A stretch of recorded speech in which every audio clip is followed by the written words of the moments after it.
Today, as a matter of fact, is the anniversary for us, me and my wife and my son in America, 13 years ago. So, exact date. May 9th when we left Egypt, and this is the first day we woke up in Omaha, and I will never leave. My wife does not like that. And, you know, immigration is a very crucial issue and very important issue. And it stays with us. Immigration can decide the success of nations and also can decide the end of nations. And we are on for a treat today to hear from my friend. I get to meet Leo Hohmann almost 4 years now. He called me one day and he said, you know, I want to talk to you. And since then, we grew up and to be very good friends with him and his wife and his family. And I'm blessed beyond any words I can say with this relationship. Before I get to introduce him, you know, he is one of those people that really goes after the truth. And he's one of those people that we can say he's the all-time journalist who really dig for the truth and try to find it and try to do every tool in his hand to come up with the real stuff and not with an agenda and not with fake news whatsoever. And he has a very nice way of saying things and very easy to understand, especially for somebody who's English second language like me. And you know, he's a great followers on the internet and so forth. And the book that he's just put together lately is an amazing book. So I'm really encourage everyone today to walk home with one of his books, and he'll be over here to sign it as well for you, because as I said, immigration is a crucial issue for every nation, especially for America. And we are a country of immigrants and not for migrants. And he will explain that a little bit more today. So I really encourage everybody to walk home with the book, because you need to teach yourself and to learn about this issue and what's going on, and also to teach others and to equip yourself. I know that you're going to get the presentation when you walk home today, but really you need the book, because this is the tool that you're going to be using for months to come to understand the issues of immigration and so forth. I'm an immigrant myself. I understand how crucial immigration is and how can be a saving you know, event in people's life, and also how can it be a disaster in the history of nations and so forth. We are Christian. Those are the things that the establishment want us to forget about, that we are American and that we are Christian. And so without much further ado, let's get started with the presentation. One other thing I do want to say, though, before I start, is I want everything you see here with Stealth Invasion, and it's a 300-page book. It was a major project for me. It would not have happened if it weren't for my wife.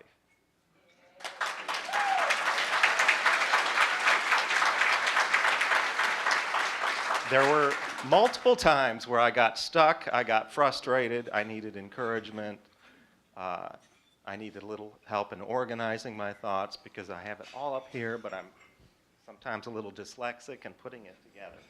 And she was the one who made all that happen for me. So thank you, Marty. Let's get started. Stealth Invasion. Muslim conquest through immigration and resettlement jihad, coming to a city near you soon if it hasn't already. Talking about, in the video, it seemed like they knew who their enemy was. They not only knew who they were, we are Polish, we are Christian, but it talked about the number one enemy. And sometimes enemies can be not so overt. Hitler did not come into Germany through some revolutionary, big military event. He slithered in with his ideology, and he was elected by the German people. It was only after it was too late that they realized what a mistake they had made. And our founding fathers, likewise, knew who their enemy was. They knew an enemy when they saw it. There's many enemies. You know, who would the mainstream media like you to believe our enemy is? Russia, China, North Korea. You hear a lot about that. It's all over the news. They would rather talk about any possible enemy. And I'm not saying Russia, North Korea could not be an enemy at some point, but they would rather us have our eyes on all these secondary enemies as opposed to the one that is, I think, most ominous.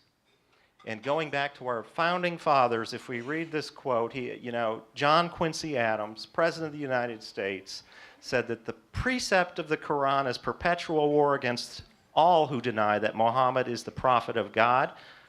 The vanquished may purchase their lives by the payment of tribute, which is a head tax on non-Muslims. The victorious may be appeased by a false and delusive promise of peace. You'll hear a lot about peace nowadays from the Islamic leaders in America. And the faithful follower of the prophet may submit to the imperious necessities of defeat, but the command to propagate the Muslim creed by the sword is always obligatory when it can be made effective. I like the way he qualified that, because Muslims are not all violent all the time, like we think, or some people think. The command of the prophet may be performed alike, and I accentuated that last part, by fraud or by force.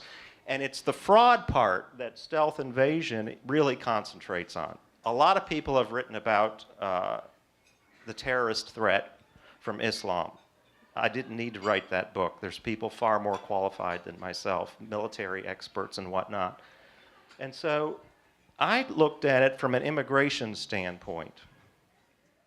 And what I found was really surprising. This here just talks a little bit about what we've already covered in some ways about Islam being expansionist and the war. I start the book out saying that World War III is underway, and I believe it started with 9/11. Most of us didn't realize it. But this world war is not recognized. We don't even realize we're in one, and it's because it's not fought in the days of John Quincy Adams and future generations with military armies and navies. It's a war of ideas. And immigration is just one of the ideas that we have a warped sense of in our psyche in this country, because we all came here as immigrants. So when we hear the word immigrant, it's a positive. It really is a positive thing in most Americans' minds. This is a different type of immigration that I write about in Stealth Invasion. It's what I call the weaponization of immigration. And so the war is different. We are a Christian nation, but most people are starting to doubt that or outright deny it. And in my opinion, immigration, when we do talk about it, it's often from the standpoint of illegal immigration, especially as conservatives. We love to talk about illegal immigration, building a wall, people crossing who shouldn't be crossing. That's all a problem. Don't get me wrong. But if you look at, as I started to do when I started approaching this 3 years ago, if you look at the legal immigration system, it's really astounding what you will find.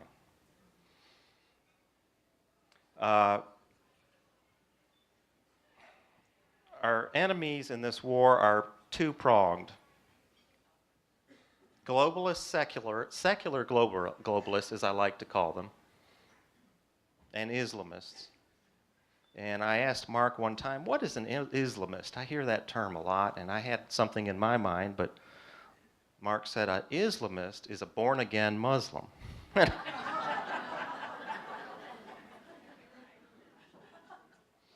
I never forgot that.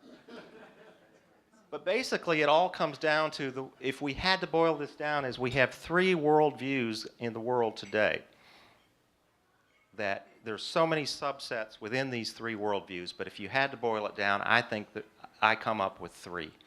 Your secular globalist mindset, your Judeo-Christian mindset, and your Islamist mindset, or let's say Islamic mindset. And all of Islam is not evil, but the problem is those who control Islam in the world today which is the global Muslim Brotherhood, they are Islamists. They're born-again Muslims, true believers in the Quran, the Hadith, and the holy Muslim texts.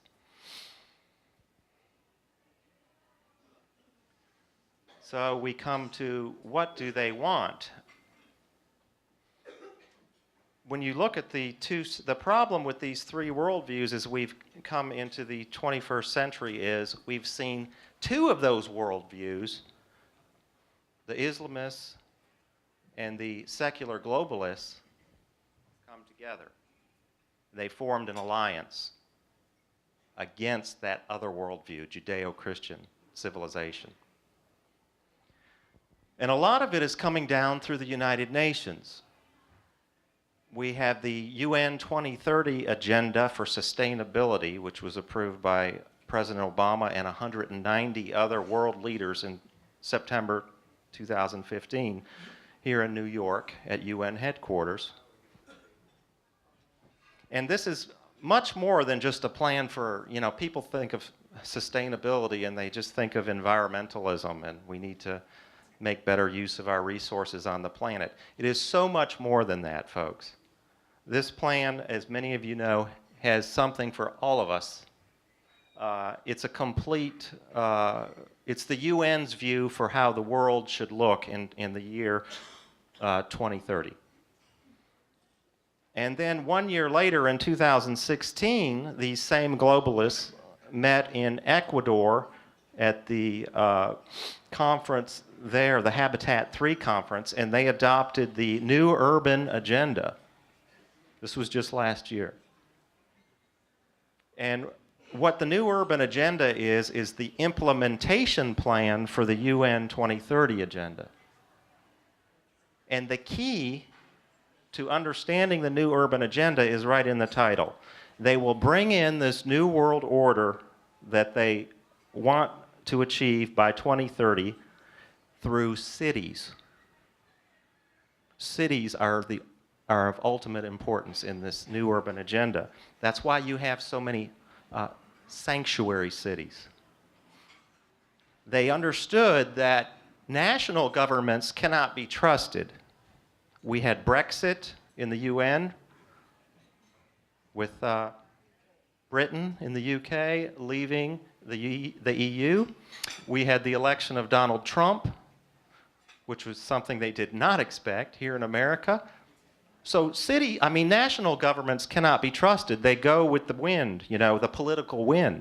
But cities, you can count on them to implement this agenda. They started doing it with Agenda 21 some years ago, and it is continued now on steroids with the New Urban Agenda. Okay, moving along, we have more UN policies coming down from on high. Countering violent extremism is CVE. That was implemented by President Obama in 2014. And then the UN Strong Cities Network was launched by Obama and Loretta Lynch in 2016. This involves law enforcement. Countering violent extremism is a new way of fighting terrorism. It no longer focuses on Islamic terror, even though 90% or more of the terrorism that goes on in the world is inspired by Islam. CVE takes the onus off of Islam and puts it on a generic violent extremism. And there's even a lot of talk in the documents. There's very little talk about Islam, and there's a whole lot more about right-wing extremists. These folks like me were dangerous. Okay, and going back to 2011, the UN passed Human Rights Resolution 1618. How many have heard of that? Okay, they're doing their job well. Only a couple people have ever heard of it. This has been a human rights resolution that the Organization of Islamic Cooperation has been trying to get through the UN for years. That is the largest bloc in the UN, by the way, the OIC. It's made up of 57 Muslim countries. And they have been trying to get this Resolution 1618 passed for years and were unable to do so. Since 9/11, they were trying to do it. In 2011, Hillary Clinton, as Secretary of State, comes in and it flies through. Okay, and then we have the, moving forward, UN Secretary General Antonio Guterres just a couple of months ago came out and said that the rise we're seeing in global terrorism is being fueled by what? Yes, it's our fault that they're killing us. We're too Islamophobic. And that's exactly what UN 1618 was trying to accomplish, to call out these Islamophobes and make it an international crime to offend Islam. Now, I don't know about you, but as a Christian, I've grown up my whole life being offended by people. I mean, those of you who've read my book will probably recall one example I gave was the Piss Christ piece of art. And if you recall, we didn't even complain that they were mocking our Savior. All we complained about was that it was being funded by our tax dollars. So we have freedom of speech in this country, and it's the unpopular speech that is supposed to be protected, right? Not under this. And then we have the Partner for New American Economy, which is your U.S. Chamber of Commerce types, big business, big corporation, people like Bill Marriott and Bill Gates and all of these folks are also involved in this and encouraging cities to become welcoming cities.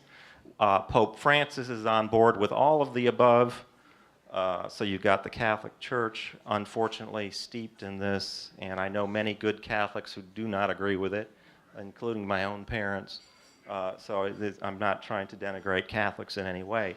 And then the other part is the agenda.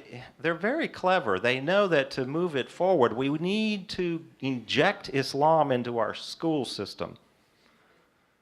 Students are being taught now not to be Americans, but to be global citizens. Our young people might be able to attest to some of that stuff. I mean, it's not just it's in colleges, schools, it's throughout, embedded. John Kerry last year spoke to the graduates at Northeastern University at their commencement and said, prepare yourselves for a borderless world. We see the reinvention of Mohammed. Mark tells me they like to make him out to be more of a Robin Hood figure than a warlord. We've had Access Islam, which is a lesson plan funded by the U.S. government in all of our schools. It teaches how to be a good Muslim. It really doesn't talk about the history of Islam. It's all about the 5 pillars and, you know, this, that, and the other. 5 Pillars cartoon, I did an article recently on that. It's not in the book because I didn't know about it at the time, but that's the one it's a cartoon for middle schoolers, and it would just blow your mind if you saw it. It would blow your mind. I mean, if the same video were about Christianity, the ACLU would be all over it. As Christianity is being removed, Islam's moving in. As I said, no challenges from the ACLU whatsoever, which is all about supposedly separation of church and state. Christian holidays are being made generic or eliminated. You've got winter break, spring break, forget Christmas and Easter. And then you've got the Islamic holidays being added to school calendars in districts where they have large Muslim communities. Schools are encouraged to visit mosques. They bring imams in to speak. How often do you see a Christian pastor being brought into a school to speak about Christianity? Of course, again, ACLU can't do that. CARE is, this is new, at least to me. CARE, which Council on American Islamic Relations, is using San Diego as a model. What they do is they come in, they do a bogus study and interview Muslim students and get the Muslim students to say that they're being bullied. And bullying is, when you hear that term, it's a really loaded term politically now, as you probably know. And so what they do is they get the students to say that they're being bullied, and they then approach the school board or school system with the bogus study. Look at, we've surveyed your students, and you have a real bullying problem in this system. Our Muslim students are being bullied. And guess what? We can help you with that. And so they come in then with an Islamic-centric curriculum and start injecting elements of Islam into science, history, mathematics, whatever, wherever they need to just sort of normalize it in our culture and make it seem like it's more and more, as President Obama said, it's the fabric of our culture. It's part of us. It's all about control in the end. And really, the whole UN agenda is about standardization of all things: law enforcement, health care, education. They want to be able to change out a workforce in, Kazakhstan. Thank you. I think I heard somebody say that. If they want to open a plant in Kazakhstan, they will have an interchangeable workforce that can be moved from wherever. There's no difference. Same with education. People in Kenya, students will have the same basic primary education plan as here. That was part of the whole Common Core thing. Law enforcement, same standards everywhere. That's why you have the global strong cities movement catching fire. I think we have about a dozen cities so far in America that are part of Strong Cities Network. And so it's all about building templates. They hate nations. They hate individuals. They make it sound like they're multicultural. They love that word, multicultural. But what they're really trying to do is make us all the same, it seems like to me. Yeah. This is just a picture of a high school in Frisco, Texas, Liberty High School. Since 2009, they've had an Islamic prayer room where Muslim students can go during the school day on campus and pray. This is not after hours. This is not across from the school. This is a classroom they've converted to a prayer room, and they can every day from about 2:30 to 2 to 2:30, about a half hour, walk out of class and do their daily part of their 5 pillars. Again, nothing wrong with that if they had the same thing for Christianity, but Christianity's booted out. But it's okay for Islam. Okay, the numbers tell the story. Remember we talked about immigration legally, not illegal. 1.1 to 1.3 million green cards issued every year, 44 million Americans now foreign-born and growing. If we continue at this pace, we will reach the record of percentage of Americans being foreign-born within the next few years. No country can sustain itself bringing in 1.3 million immigrants per year. It's just not going to happen, folks. It's too costly. If these people had were coming in with PhDs and master's degrees, maybe yes. It'd still put a lot of us out of work, but that would be sustainable at least. Most of these are not. They're average of an 8th or 9th grade education. We've got 130,000 green card. 130,000 of that, more than 1 million, goes to individuals from Sharia-compliant nations every year. The visa system, as I say, is out of control. 120,000 arriving annually on visas for everything. If you are Muslim and you want to come to America, we've got a visa for you, folks. You can come here on a work permit. You can come here as a student. You can come here as an entrepreneur. You can get engaged to an American like Tashfeen Malik did. She's the one who was the fiance of Mr. Saeed Farouk, who killed 14 people at a Christmas party in San Bernardino. The woman didn't hide anything. She had her passport photo in a full hijab. She was coming from Saudi Arabia. Red flags, don't you think? No. In our system, rubber stamp. She comes in, 14 people are dead. 400,000 plus are illegal, so you can add that 400,000 to the 1.1 to 1.3 and see that we're bringing in actually closer to 2 million people a year. 3.3 million Muslims in America today, that's according to Pew Research. Muslim groups such as CARE say that's much more than that, 5 to 7 million. And you know what? I think they may be right. It's probably close. I would guess 5 million. The number of U.S. mosques has exploded since 9/11, up more than 150%. We now have more than 3,300, and if you included every little prayer room which can function as a mosque in an airport, we now have them in airports, we have them in our schools, we have them in hospitals, these little mini mosques. It would be probably double that. 75% of U.S. mosques today are funded by Saudi Arabia. Nearly 1/3 are owned by the Muslim Brotherhood through the North American Islamic Trust.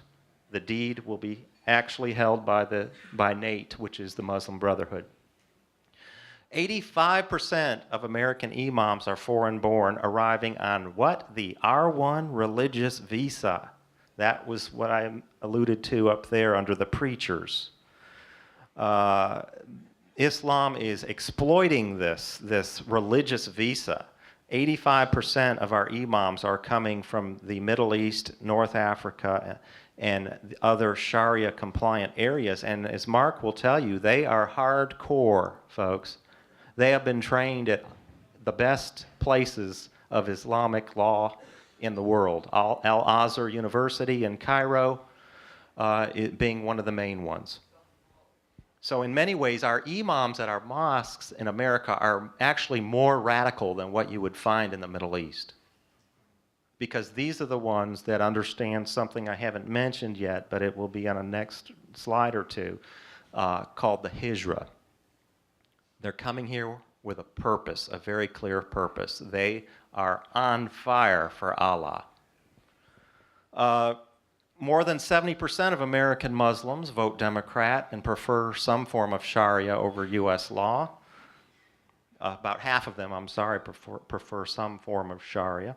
89% of refugees from the Middle East are on food stamps their first year, and still a whopping 60% after they've been here for 5 years are on food stamps. Similar stats for Medicaid, health care. Of course, we know it's very expensive to educate the children because they don't speak English. Some of our school districts in America, I really feel for them because they are under such a burden to educate all these people from some, I'm not just talking about the Latin American folks, that's pretty well established now, but I'm talking, more obscure languages and dialects. Wichita, Kansas has more than 60 languages spoken in its school district. 130 in Omaha. Think about the 911 call centers. They have to have somebody who can interpret all these languages on staff. Because if I'm a Somali and I have my husband is attacking me, I need to call 911. There needs to be somebody at the call center who can understand what I'm saying. Think of the extra costs is all I'm saying. Two faces of jihad. This is where a lot of Americans struggle. They hear jihad and they say, my Muslim friend is not a jihadist. And they're probably right. Muslims are not by nature a violent people. But there's more than one side of it, and there's two faces actually. Dawah means invitation. It's the Muslim form of evangelism. And we have an interesting quote here from Dr. Jihad Kadur. I love his first name. He's a Syrian-born professor at, I believe, Northern Illinois. He gave a message in August last year to the Islamic community in Sioux Falls, South Dakota. That's one of the cities being transformed, like Omaha. And He's also spoken to Congress. He's got many friends in the U.S. State Department. He's a Muslim Brotherhood operative, and he's very well connected. He said, we want to change this society. It will happen. Don't worry, America is the best society for dawah. He's talking to his fellow Muslims in Sioux Falls. We're going to bring them all in, you ask how? No, we're not going to bring them all in. We'll convert them, he says, by the tens of thousands. He says we've got 4,000 in Sioux Falls this year. 2 years from now, we'll have 8,000. We've got 3 mosques in Sioux Falls now. Two years from now, we'll have 5 or 6. He says the news says, if you watch the news, it'll say Islam is terrorism. But we'll tell you Islam is about peace and mercy. He doesn't explain his term. He doesn't define his terms, though. If you ever get into a debate with a Muslim, a politically well-versed Muslim Brotherhood operative, always ask them to define their terms. Peace, to him, is something different than what you might think of peace. I'll leave it at that. Mark could explain that more, perhaps. But the top demographic for converts is black prison inmates and young white college girls. And there's a reason for that. I don't really have time to go into it today, but there's more than one way to skin a cat, as I say, and Dr. Jihad's end goal is the same as the end goal of the violent jihadist. He's just employing a different means. He said he wants, what he's saying will lead to, let's say, Muslim majority in different cities and states. They'll elect Muslim politicians, and we'll end up with a Muslim-centric society before long. It may take 50 years, but this is a religion, folks. They're not expecting immediate results like we often do.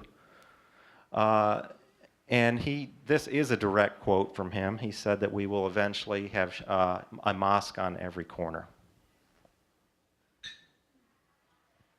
Okay, this is what I was referring to, the hijra. We have the model laid out in front of us. It's called the EU, where you've got a bunch of nations that don't want to act like nations anymore.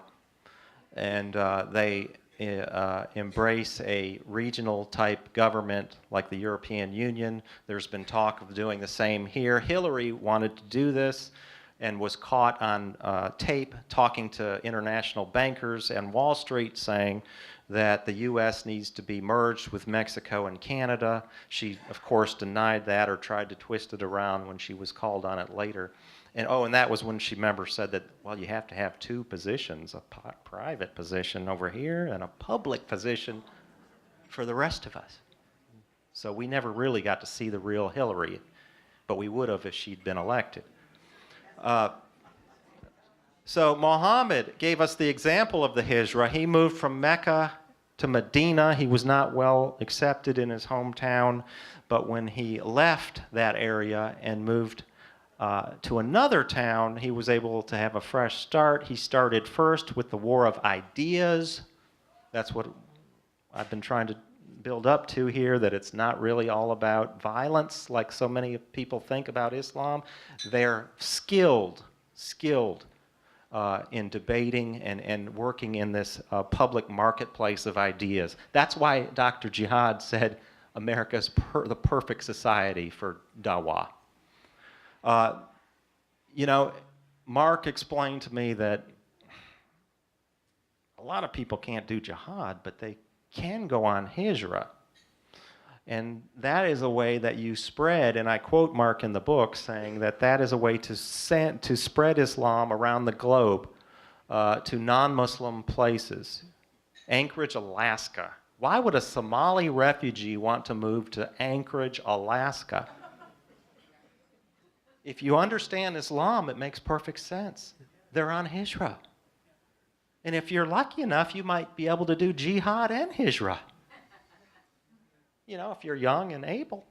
We are living in historic times. We're in the midst of a historic population shift out of the Middle East and Africa into Western democracies, all being enabled by the UN, as we talked about earlier. 10 to 15% of the refugees, I went conservatively and said 15, but I've heard estimates as low as 10. Of the refugees flowing into Western Europe are not coming from Syria, even though they're always referred to as Syrian refugees. They're coming from, Afghanistan, Somalia, Pakistan, all over the Islamic world. Most are economic migrants. They're not fleeing war. The 10% coming out of Syria, yes.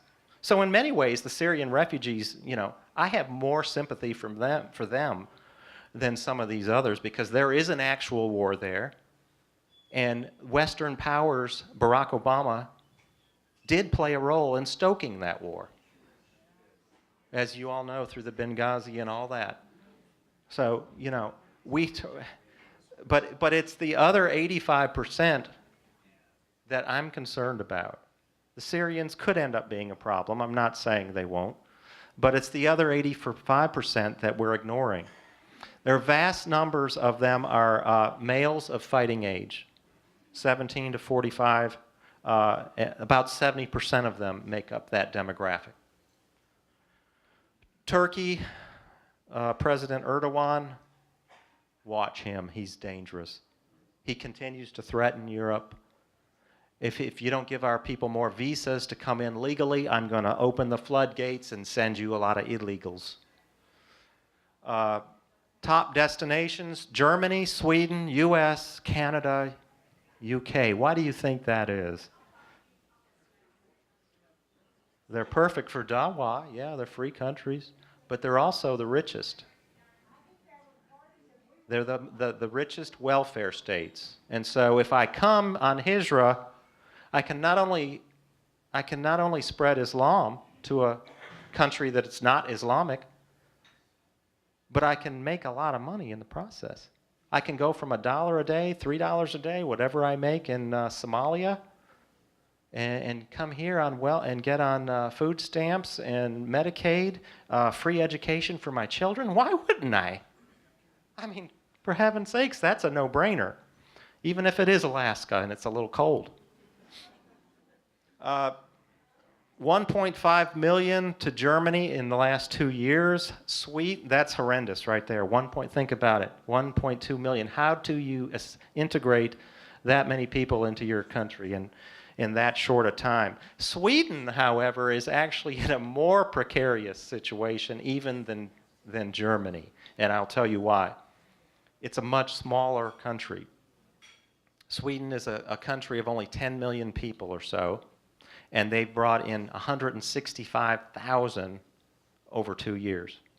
And so that's a bigger, even though it's a smaller number, it's a bigger impact on a smaller country. And I tell people in the United States it's the same way with our cities. If you're in a smaller city, you're going to be transformed quicker than New York or LA, because it's just mathematical sense. All these other countries are being slammed as well, and then so we bring in all these people who are not Germans, not Swedes, not Americans, not Canadians, not Brits, and we suddenly discover we've got a problem. But maybe it's an intentional problem. We've got divisions in societies where divisions didn't exist before. I see it in American cities that are bringing in large numbers of Muslim refugees. You've got the welcoming crowd. You've got the people holding their signs. Welcome, we want to welcome the world to Omaha or Sioux Falls or Aberdeen, South Dakota. But then you got the folks saying, wait a minute, we might want to slow down here and make sure that we're able to assimilate people that we bring in, not bring in people who are anti-American. And are we vetting them well enough? And are we this or the... You can't ask questions. You need to just open your arms and welcome. If you ask questions, you're branded an Islamophobe, right? So we now have divided ourselves. That's the worst thing. for a country, a city. You know, a house divided cannot stand. And we've got voices in the wilderness, though, you know. Pope Francis, as I said, is fully on board with this agenda, 100%. Bring them all in. The Quran is just as valid as the Bible. I'm going to go pray in a mosque, you know.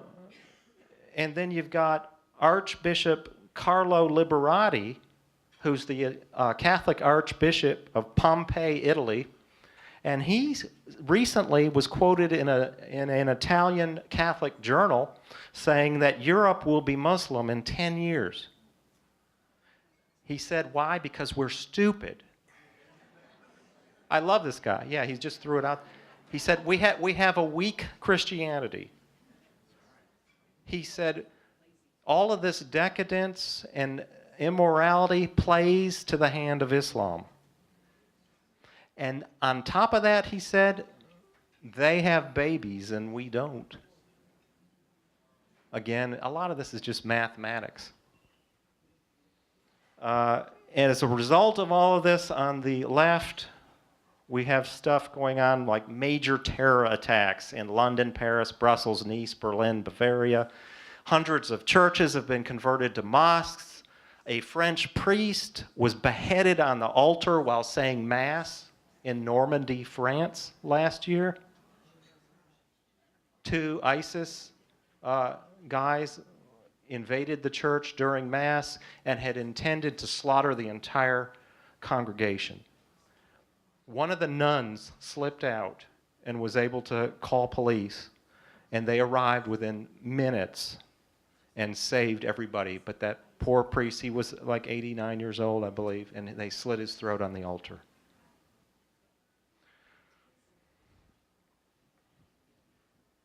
And then on top of it, the EU representative for the UN was in Geneva just a couple of weeks ago and said, we've got 8 to 10 million more ready to arrive.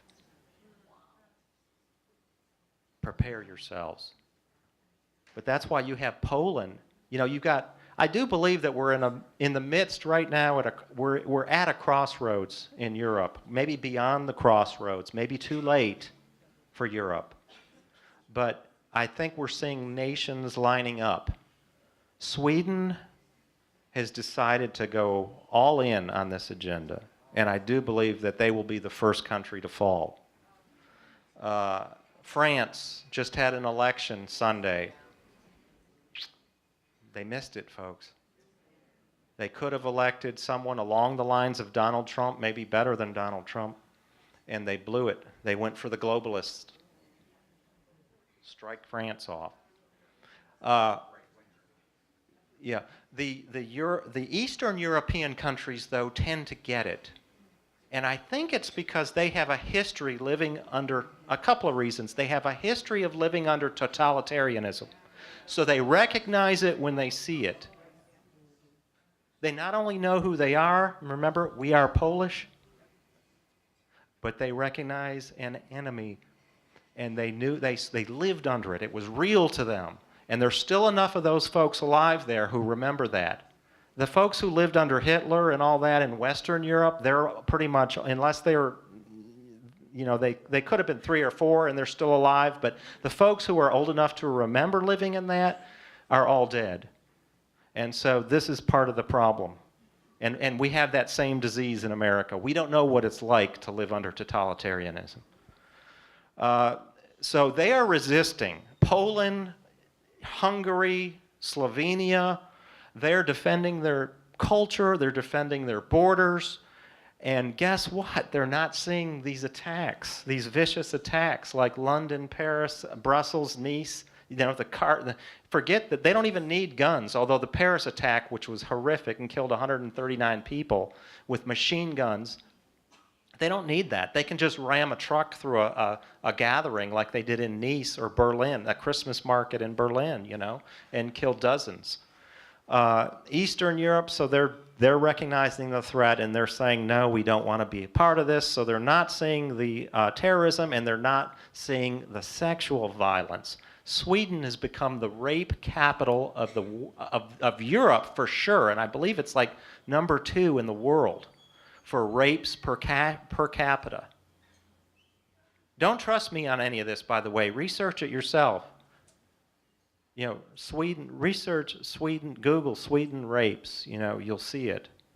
I think it was like some African country in the world was ahead of them, Eritrea or one like that, but they're the rape capital of Europe. We can certainly say that, and that is completely against their native culture. This was a peaceful country that just had warm hearts and was very welcoming, but sometimes that good-naturedness in us, it overwhelms the wisdom side of the brain. Importing Islam under the guise of humanitarianism.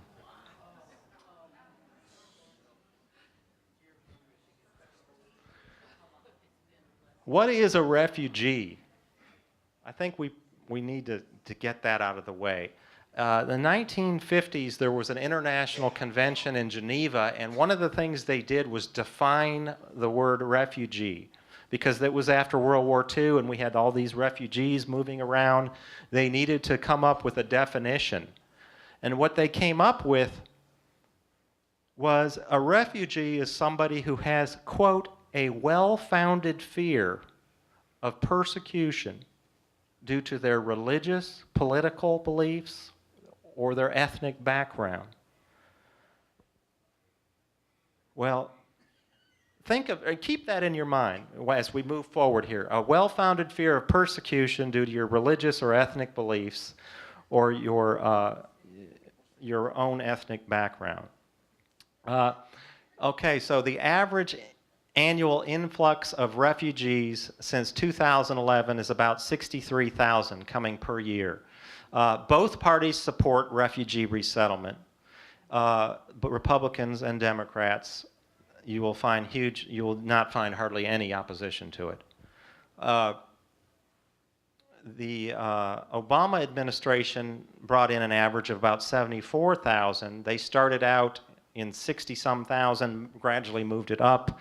The last year Obama was in office, it was 85,000, and then he set the figure for the next year, which he was only here half of that year, fiscal 2017, and he set it at 110,000.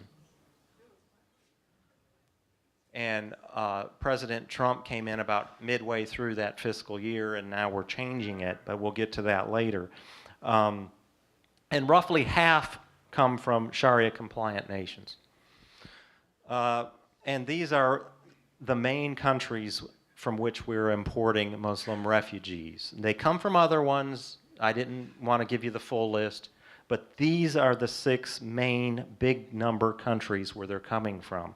Iraq, and this is a 5-year average I tallied up on Iraq, Somalia, Sudan, and Afghanistan. The other 2, Syria and Burma, those are only 2-year averages because we have not been bringing Muslims from those countries until the last 2 years. And so you can see the numbers there per year, and then the average number of that, which is Muslim. So Burma, we've been bringing in a lot of Christians for years. I think you have a lot here in Nebraska, Burmese Christians. But now we are trying to rescue the Burmese Rohingya. How many have ever heard of the Rohingya? They're the Muslim faction in Burma. Well, guess Burma is a Buddhist country. They don't want the Muslims. And so there's been a lot of violence on both sides, and you can argue as to who started it, classic tribal type warfare stuff that we find throughout the third world, so I don't want to get into that. But the bottom line is there is a Muslim minority in Burma, which the Buddhists, who are supposed to be peaceful and welcoming folks, right? We don't want them, they say. So who comes in and says, we'll take those Muslims off your hands? United States. The same thing's going on, by the way, in Australia. President Obama worked a deal before he left office with the Australian government to take 1,300 unwanted, illegal boat people off the hands of Australia. These were the rejects. We don't want these folks. Guess where they were from? Number 6. Yeah. And this is how, by the way, remember that Adams quote, we will work this magic by fraud or by force. And so you have got other countries, illegals, places like Burma, and by the way, these Rohingya have fleeing, they've been chased out of Burma by the Buddhists, and so they're coming into other countries like Malaysia and whatnot, and they're an illegal immigrant, okay? They're not allowed into Malaysia, so they hoard them into UN refugee camps. Same with the Somalis. They're fleeing out of their own tribal warfare hellhole into Kenya, illegal immigration. But the UN, whether it be the Burmese situation or the Somalia situation, which that war's been going on, let's face it, forever. It started in 1991, the Somalian Civil War, and it's still going on. And we've been taking these folks ever since. Syria could end up a similar debacle. But my point is, these people are fleeing across borders. Some are legitimate refugees, according to that definition that I gave you a couple minutes ago. But many of them are not. They just want a better opportunity. And so they come across borders as an illegal, and they come to a UN refugee camp, and suddenly, ta-da, I'm no longer an illegal, I'm a refugee. And that is going to give me, and once I have that stamp of approval from the UN as a UN refugee, I have access to the world. I can be put into Germany, Sweden, Canada, France, the United States, the UK. One of these wealthy democracies, which are, according to Dr. Jihad, perfect for dawah, will take me. Okay, and so the big picture, going back to the 1980 Refugee Act, which is what set up this entire mess, 1.7 million have come to America through the Refugee Resettlement Act alone. And remember, my book isn't just about refugee resettlement. It's about Islamic immigration in total.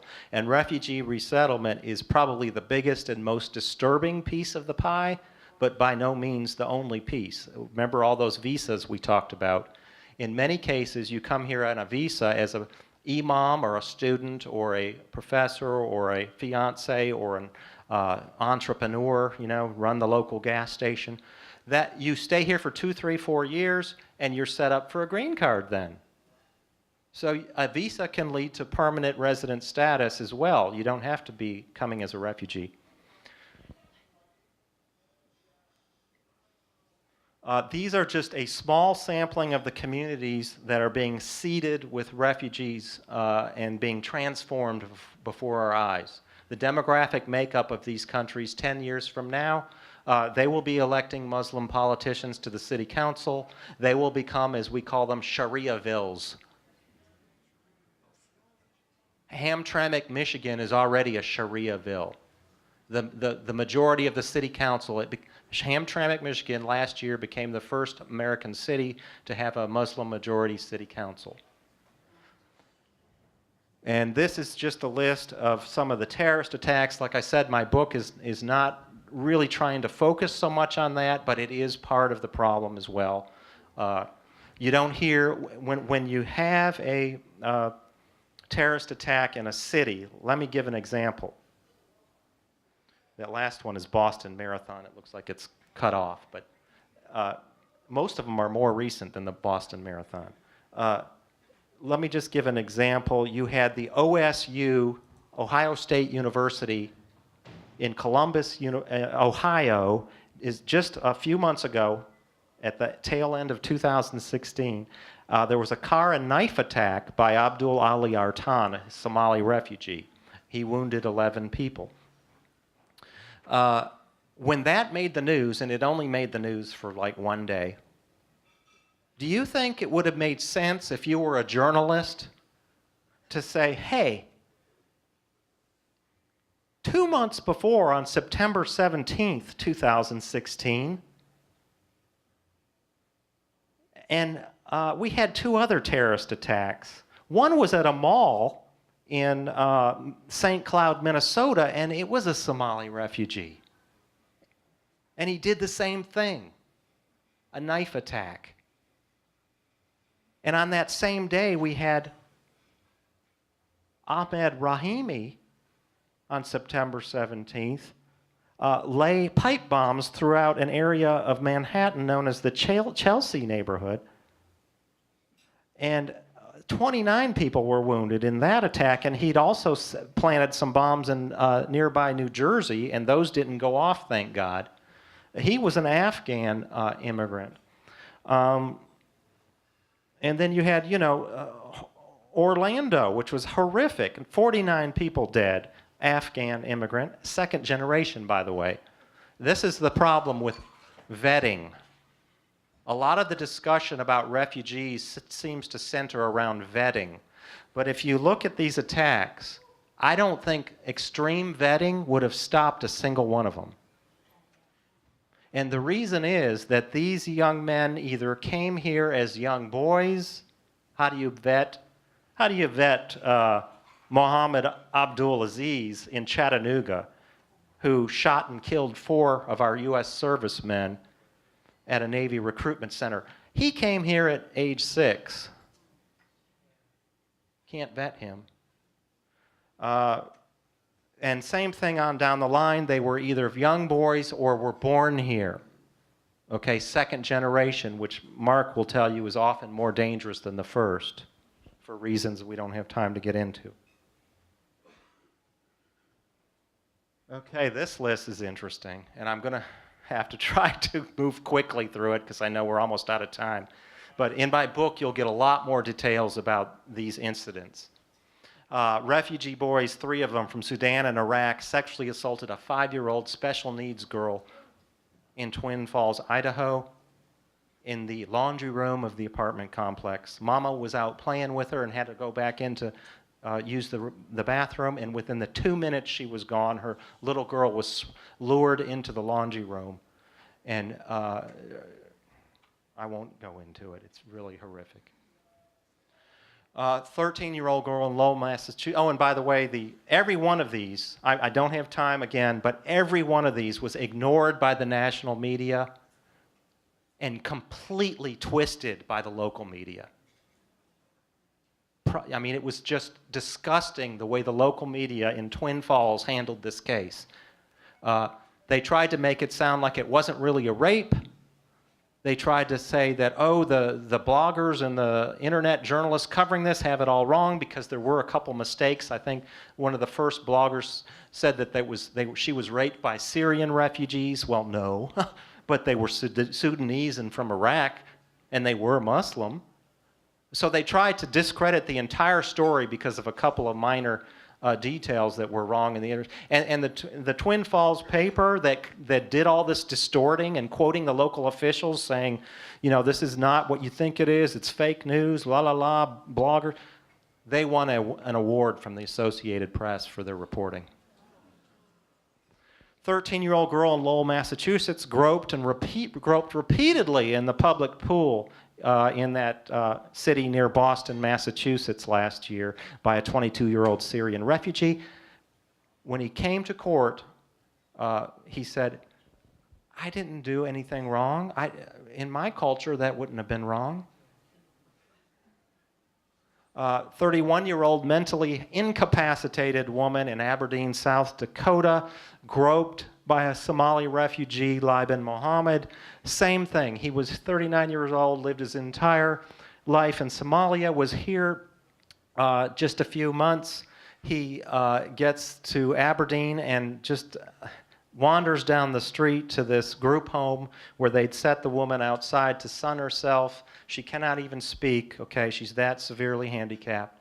And the caregiver who put her out there went in to get another patient, to put out in the sun, and when she came back, the man had his hand getting ready to reach up between her legs, and she stopped it, thank God. But he was convicted of attempted sexual assault local paper never reported it. I've worked 28 years in newspapers. I guess I'm old school. I would have thought that was news. You know, a nursing home and the most vulnerable among us gets assaulted by a refugee. Okay, so when I reported it for WND.com, I called out the local news editor by name and embarrassed him. And so he did run an article then, but guess what? He put it on page 3 with a little headline and didn't say that the perpetrator was a Somali or a refugee. It was just, you know, this is how they all report it. Aberdeen man Liban Mohammed was arrested today Minnesota man was arrested today. You know, the Americans aren't getting the truth. Okay, Minneapolis, Linden Hills, that's another one that you'll want to read about in my book. That was a terrifying story. Again, police tried to cover it. I mean, it's not just the media, folks. The police often cover up these crimes. The media will then downplay it, and when it comes out and they can no longer deny that it happened, then they first ignore it, then when it comes out, they downplay it. Lawrenceville, Georgia, near where Marty and I live, that's an unbelievable story. You couldn't make that one up, folks. But yet it's still ongoing in the court process where a young mother, a 42-year-old mother and her daughter were beaten with their own American flag on their own property by a Somali refugee who saw the flag flying from the mailbox, comes out of the woods in a full burqa. She'd been in the neighborhood the night before, I guess, and scoped it out, decided she didn't like this flag. And so she comes back. First she was in a colorful hijab that first day. She comes back the next day at 9 in the morning in a black burqa. I guess she meant business. And she yanked that flag, that PVC pipe, which was holding the flag, and attacked the woman and swinging this pipe. And thank God she was helped by some neighbors and her daughter, and long story, it's still ongoing as far as what punishment this woman will receive. The FBI said it was not a hate crime. I called the FBI, and I was flabbergasted. I was totally flabbergasted. And I later found out they didn't do anything. They said they investigated it. They didn't interview the victim. They didn't interview the neighbor witnesses. They didn't interview the daughter, the son, who was sitting there with a gun and thought he might have to shoot this invader, who, thank God, he didn't. They didn't do any investigation. They found out it was a Muslim attacking a non-Muslim and said, nothing to see here, move along. Can you imagine if it were the other way around? This was the Obama Justice Department, and there's just tons of examples like that in the book. Okay, 40, I will just move on, folks. I don't think I have. One thing to watch closely is the female genital mutilation case going on in Detroit. Under Jeff Sessions, our new Attorney General, we made the first arrest for FGM.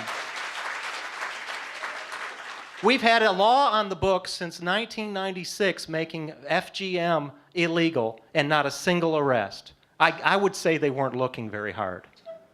And there's many more, trust me, than just this woman, this doctor in Detroit.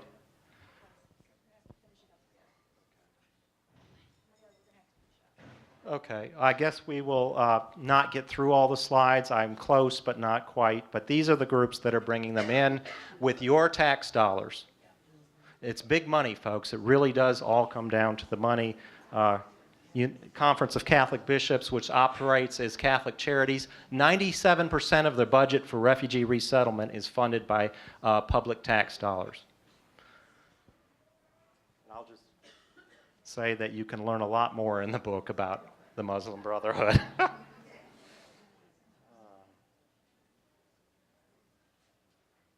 we at least let them read this quote here? All right, this is the play. We have the playbook, folks. It was discovered by the FBI in 2004, called the Explanatory Memorandum for the Brothers for the Strategic Goal in North America, and you can read the quote there for yourself. Mohammed Akram wrote it in the 90s, It was discovered in 2004 and presented by the FBI as evidence in the 2007 Holy Land Foundation trial, which was shut down by Barack Obama's Justice Department after being very successful capturing and prosecuting terrorist funding operations.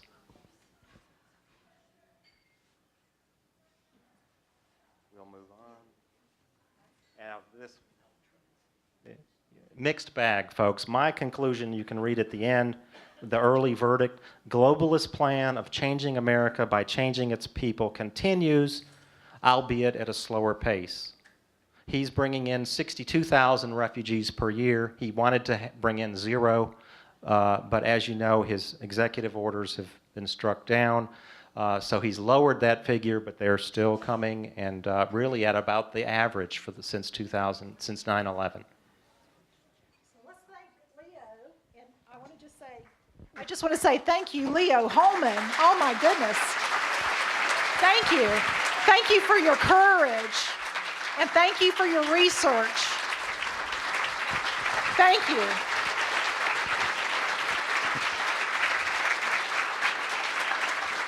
It takes a lot of bravery. It takes a lot of bravery to stand up against the masses, and that's what we're having to do, and that's what we're called to do. But thank you, Leo.